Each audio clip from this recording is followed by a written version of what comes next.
Включил. Приветствую всех россиян. Приветствую братья и сестры, матери, дедушки, бабушки, отцы, все граждане Российской Федерации. Я офицер подразделения, выполняющего боевую задачу специальной военной операции. Приношу свои искренние соболезнования по поводу теракта в Москве. Хочу сказать следующее. Не поддавайтесь на провокации.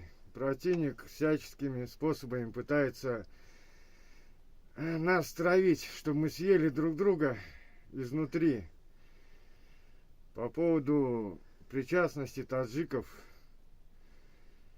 в каждом стаде есть паршивая овца, но не поддавайтесь, это не дает нам повода ненавидеть друг друга и к разжиганию межнациональной розни.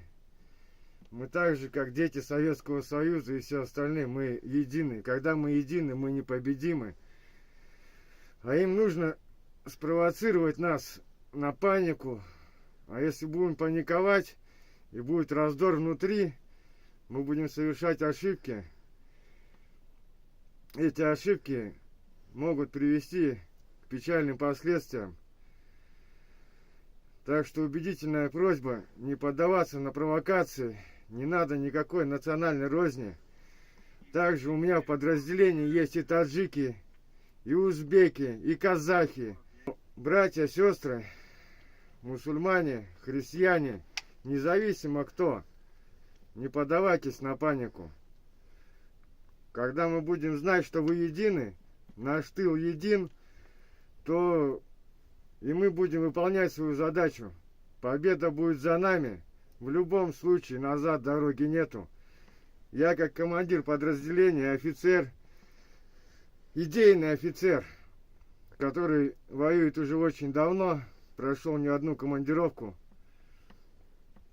Еще раз приношу соболезнования свои искренние от всего подразделения. Братья и сестры, не паникуйте. Сплотитесь и назло врагу покажите свое единство. Все, всем спасибо. Победа за нами.